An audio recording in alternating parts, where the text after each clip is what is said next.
doing another devotional. Surprise, surprise. And today's devotional is entitled The Gift of Others. So we're going to read the devotional and then um, we're going to read the devotional, talk about the biblical aspect, and then how it can apply to our lives today. And if I seem like I'm in a rush, I'm trying to hurry up because I have some cupcakes baking and I don't want them to burn. So let's read this first. The gift of others. I made my people to love each other and to work in concert. Yet so many times I've seen you striving to accomplish tasks all by yourself. I do not expect anyone to be a one-person show, and I don't want you struggling under the strain of it all. My intention was never to weary you in your calling, child. I gave you your gifts and intelligence so that you could mentor others who can assist you. Moses' father-in-law gave some advice. Choose people of integrity and talent to serve under you. Let them help you bear the burdens of leadership. I can't wait to see the sparkle in your eye and the spring in your step once more as you take my words to heart. Enjoy the ministry I gave you, delight in it, and realize my special gift to you in all of this is the gift of others. Read Exodus chapter 18.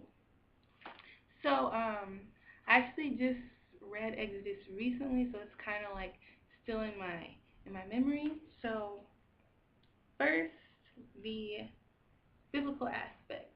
Um, in Exodus chapter 18, I'm gonna reread it first, and then I'll come back and give a short summary of that. So, if we read Exodus chapter 18, just a summary, and basically what's happening is Moses,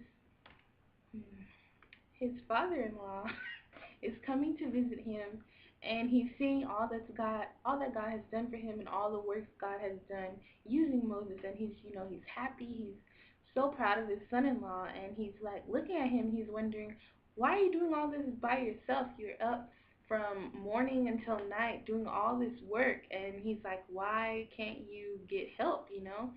And Moses said, the people are coming to me about questions, and they have questions about God.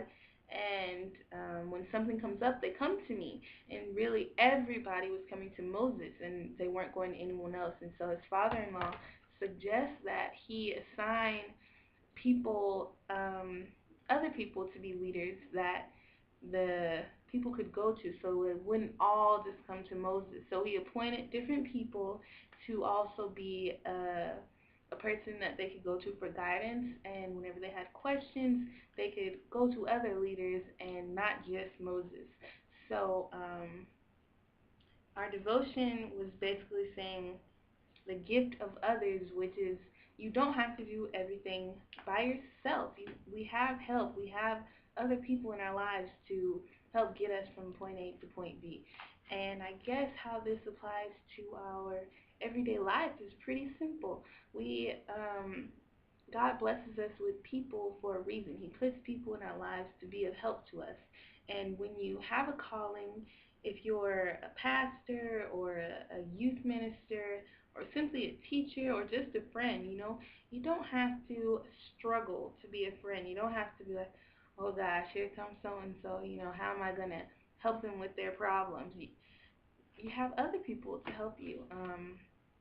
So God doesn't want you to feel like the calling that he's giving you is a burden.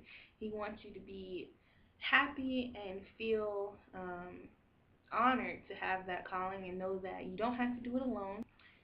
So we want to know that God has placed certain people in our lives to be coverings and to guide us and to help us when we're struggling and help us when we just don't know what to do. That's what we don't have to do everything by ourselves. It's okay to ask for help. It's okay to say, I can't do this alone. And that's why God gives you brothers and sisters in Christ to help you walk this walk of faith and to not feel like it's a burden. So our devotional was pretty good today.